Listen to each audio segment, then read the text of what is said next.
welcome to the Market FX Market Recap series. This is the first ever episode of the Market Recaps. So, on this series, we'll be breaking down the charts, understanding the thought process behind every particular trade that we took throughout the previous week. I hope you will be enjoying this series as it will help you understand where we took a trade, why we took a trade, and how we manage a certain trade, and also how we are able to marginalize and increase our profitability along the way through a certain trade. So on this series, I'll be breaking down the trades that we took with the Makoto FX team. As for now, we are on the Makoto FX Project Noah series, and on this series, we are constantly trading every single day, trying to grow a certain particular account from a very small account to the maximum that our potential can actually take us. So on this week with the Project Noah team, we were able to get some few trades, and one of the few trades that we took was a long trade on AUD USD, long trade on AUD CAD, short trade on Euro USD, long trade on pound dollar, and also the last trade was a short on Euro JPY. So on this series, I'll be breaking down every single pair that we took, every single trade, why we took it, where we actually scaled in, why we closed a particular position, and how we can be able to marginalize and also scaling into more positions in the future. So let's get started on this series, and I'll start off with the AUD USD. So AUD USD, I took two positions on this particular setup, and also I was able to scale in with one position, which ended up as a break even. The original position, I was able to close it with 55 pips profit, and also I was able to have a break even. I took a break even on the second scaling position. So I'll break down why I actually took this trade, what was the thought process behind this trade. So if I just start off from the first point of where I took this first position, this first position was taken at 0.6690. That was the first position that I took, and I was actually aiming for this to go all the way to 0.68 weekly level, 0.68 daily level, and also understanding that this was my line in the sand for that 90% probability region. So why was I aiming for this area here? Because when we were going to the downside, when price was moving to the downside previously, before it actually spiked and moved to the upside, we were forming this descending formation, and we also reached at the monthly level at 0.67. So if I start off from the daily time frame, breaking this down, that is where I started breaking this down. From the daily time frame, we could see that price had broken below, pushed all the way down to 0.67. So this has been an area whereby price has been respected countless times. So previously, last year, we saw in September, price came all the way to 0.67, spiked below and reversed to the upside. Another time it came in 2019, it was September 3rd, came down, spiked, then reversed. August, the same thing happened, and also in August, the same thing happened. So it has been a very significant level for us, whereby price has been respecting it countless times. We also saw some kind of a spike, but it didn't spike at the exact point, but it spiked nearly to 0.67.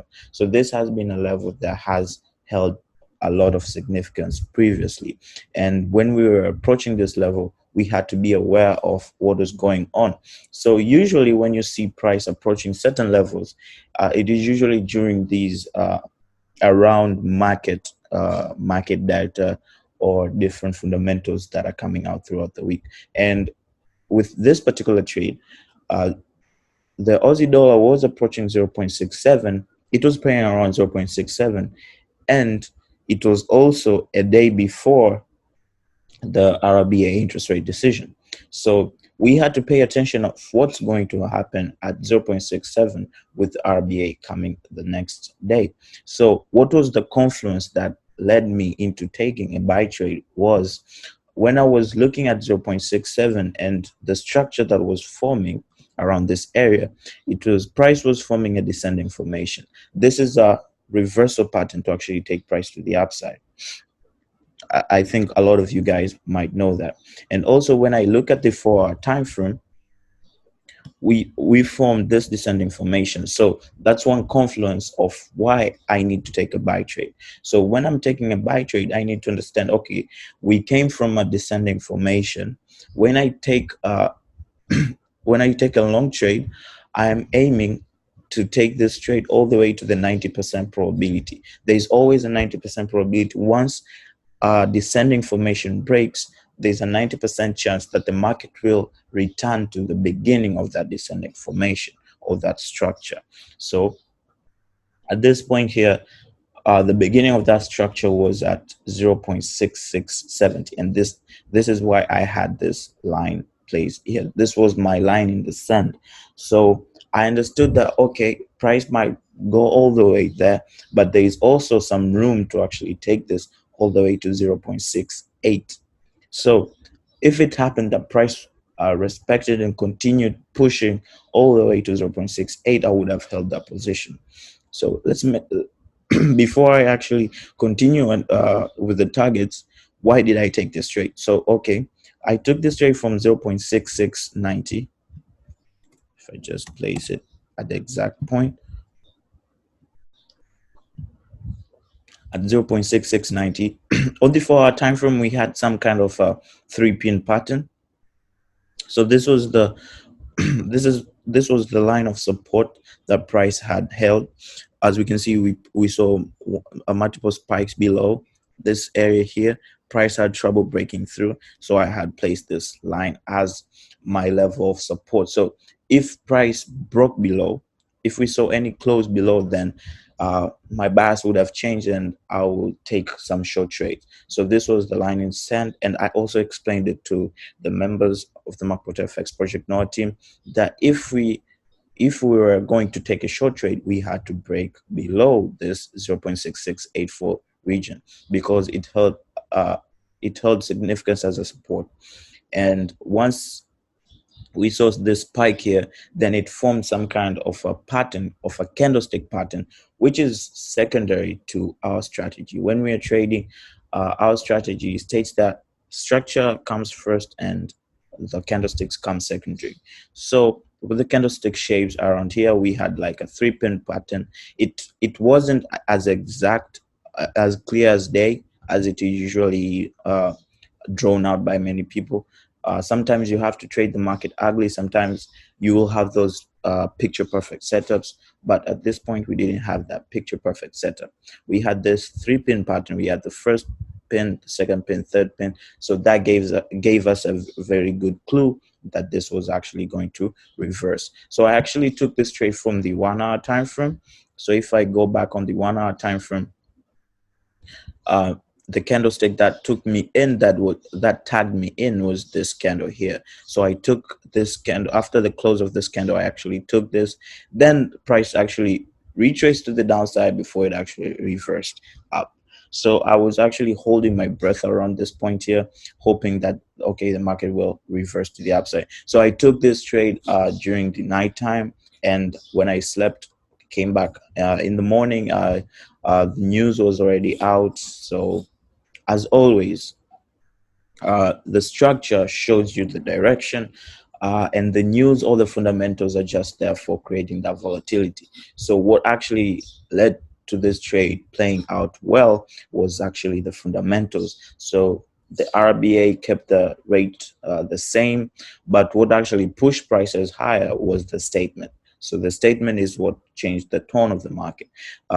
If it happened that, okay, they cut the rates and the statement was bad, then we could have seen price pushing down.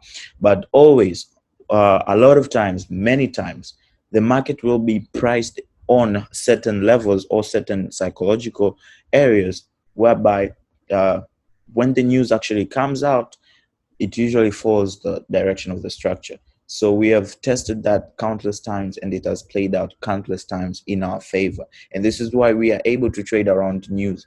We are not afraid of taking trades around news and around fundamentals because we understand the structure. The structure tells us the story of what's going to happen, and we just take it. So I hope everybody understood the lesson around taking the first position now. So after taking the first position, then we saw this impulse up. This was the correction. Someone else might have taken a trade after this kind of a retest. We also formed another 3 pin rejection around here before price actually pushed to the upside again, came back down for a retrace. So after this push, after the second push, that is where I moved my stop loss now into break even, taking out all the risk away from the market. So my risk was actually 20 pips on this trade. I placed the 20 pips stop loss. So once the market pushed for the next impulse up, that is where I moved my stop loss into break even, removing all the 20 pips risk off the table. So I was taking a free ride on this trade. And after the second impulse now, sorry, the third impulse, because this was the second, this was the third. So on the third impulse, when we came back down for that retest of this broken region, I took another position. I actually took another position as a scaling opportunity. I took that trade. uh, but before it actually pushed high, I was expecting it to break above this area here, maybe go all the way to 0.68. Instead, it reversed. It reversed and pushed to the downside. So I took a break even of this trade because after the market just pushed for 10, I think it was 15 pips, I moved my stop loss into break even as well. So the market came back down and took me out with a break even. So this candle was the candle which actually took me out. So what happened around this area, when I saw price starting to push again higher, I actually closed the positions, the first positions. So I closed this trade with 55 pips. It was around this area here with 55 pips. I took my profit with 55 pips. No problem. Yes, I know that I would have closed it around this area. It just happens sometimes. You just need to be like satisfied with the trade, because I didn't want to be too greedy, like holding this position. Okay, like blaming myself, like I would have closed with 80 pips. No, it happens. Sometimes you just have to take what you can get from the market. So yes, I know that I would have taken it with 80 pips or something, but I ended up with a 55, and it's cool because I know that the market will present another opportunity whereby I can be able to bank even more. So 55 pips and one break even on AUD USD. I hope you enjoyed that breakdown. Let's get into the next trade. So the next trade was Aussie CAD. I also took 2 positions on Aussie CAD and one break even. So one profit, one break even. So this was the best trade that I took through February. So this was my best trade in February. The same thing, I was looking at this setup the same way I was breaking down AUD USD. So looking at this, let's start from the daily time frame first, understanding the higher time frame structure, what I was looking at exactly. So this was the structure on AUD CAD. We had this double bottom region. So this is the area that actually gave me the attention, or I started to be aware of what's going on AUD CAD. So this has been an area of support which hasn't been broken, and the market hasn't reached this area for almost a few years now. If we look at the weekly time frame, we can see the last time the market was at this level was all the way back in April 2010. So it's been a decade since the market has reached this level. And looking at this area here, we came back down, pushed, spiked below. That was back in September 2019. Price started breaking higher, traced, and came all the way back down, created like a double bottom before now. So like I was looking at this area as a double bottom significant area. So if you're a person in MarketFX, you understand that we are big players of patterns, market patterns, and different structures. So we usually, our strategy is based on market patterns and structures. So we are very consistent in trading structures. So looking at this area, we understand that this is about double bottom. So what is the psychology behind trading double bottoms? So looking at this, this is a double bottom. So the previous day, before I actually took the trade, the previous day, we saw that price came all the way down, created like a double bottom. So what brought my attention was the candlestick. So structure was first, the candlestick was second. So what was the candlestick? So the candlestick body that actually formed after this previous candle was an actual engulfing candle. So it engulfed the whole body of the previous candlestick. And that is what gave or brought my awareness. Okay, I started looking at AUD CAD closely, looking at the 4 hour time frame. Looking at the 4 hour time frame, the story wasn't really clear as I was supposed to. I came all the way down to the 1 hour time frame to refine this trade now. So on the 1 hour time frame, this was so much clearer, and I was looking at this very closely. So on the 1 hour time frame, I saw this as an impulse up. This was the correction. So I actually took this trade at this candle here. So I was already tagged in. Price was playing out. I had a 25 pip stop. So I had a very wide room of actually letting the market breathe. I was targeting I was targeting this area here. I was targeting this area here as the previous high point. That is where I was actually targeting. But my long-term target was to take price all the way back to 0.950, 0.9050.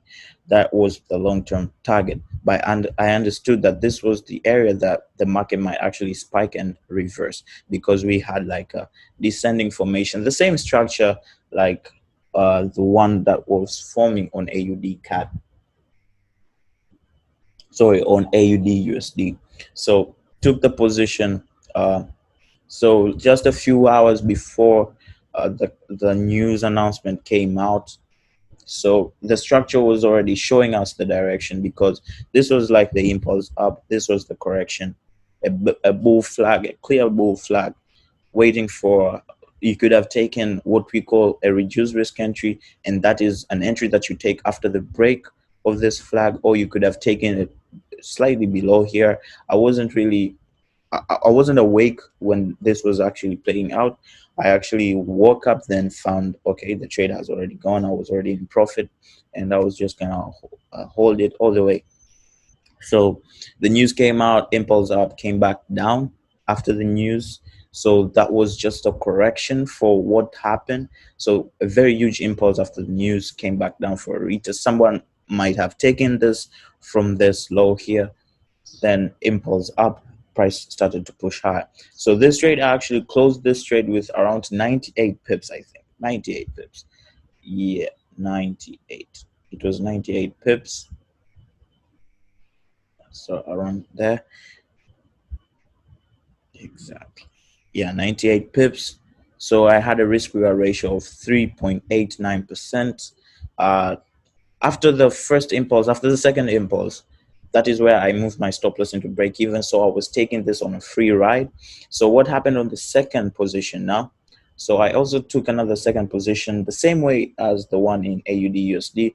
I took a buy trade again. I was actually in profit for some few hours. I was actually in profit around 20 pips. I was in 20 pips profit, but the market came back down, took me out on a break even as well, because after the 10 pips, so this is how I manage some of my few trades.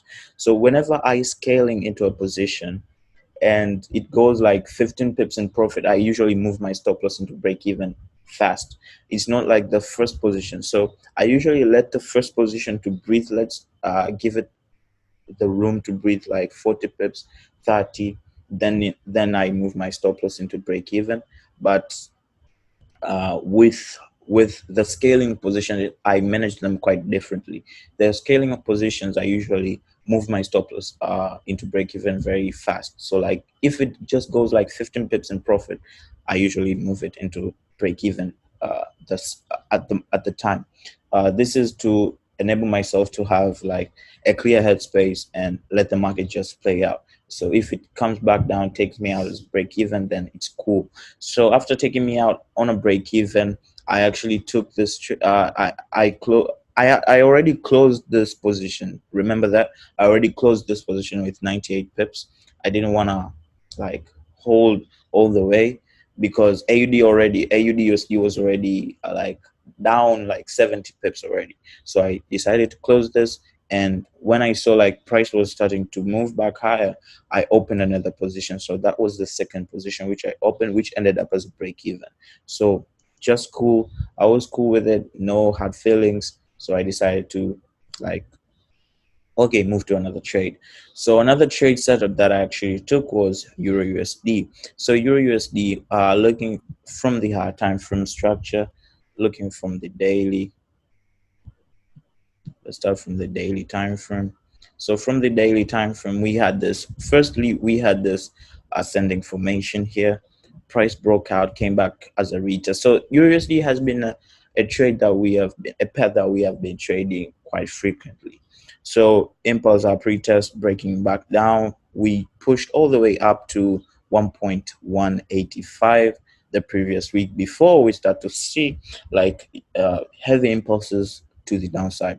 So we saw the first impulse down, and the market was coming back down as a correction. So it started to correct around the weekly level at 1.1.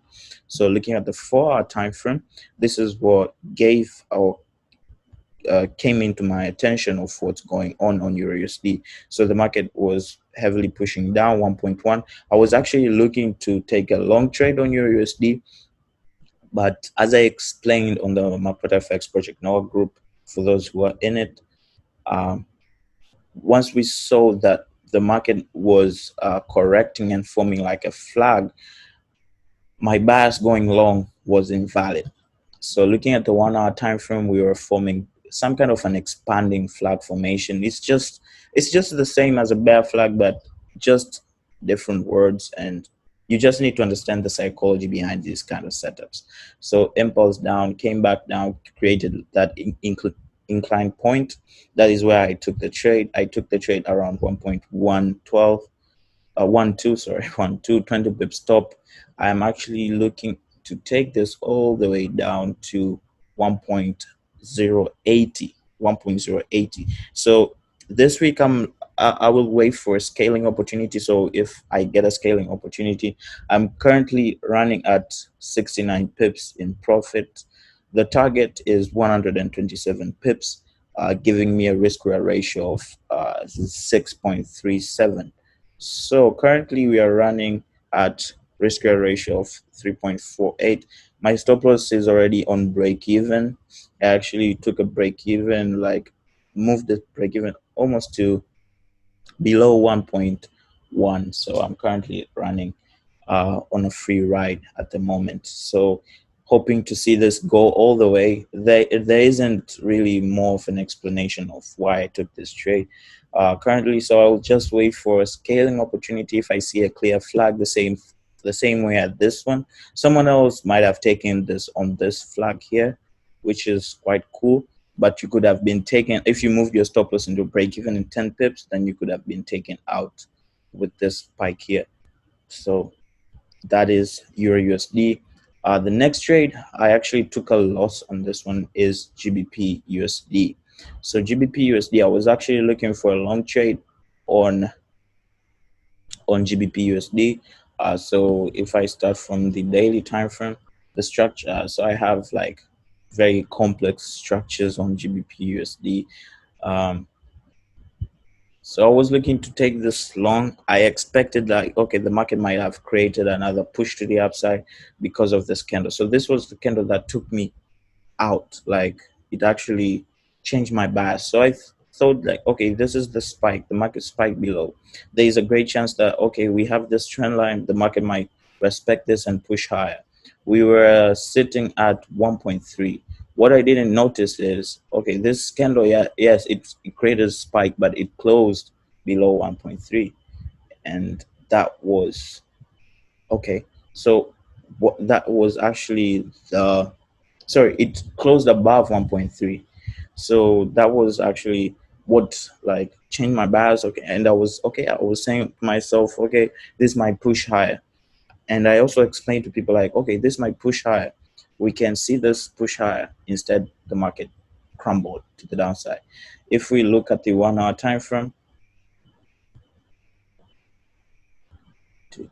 if we look at the 1 hour time frame, so I took this trade from this from after this half engulfing candle, we saw that huge impulse up, then price came back down. So I took the trade from there.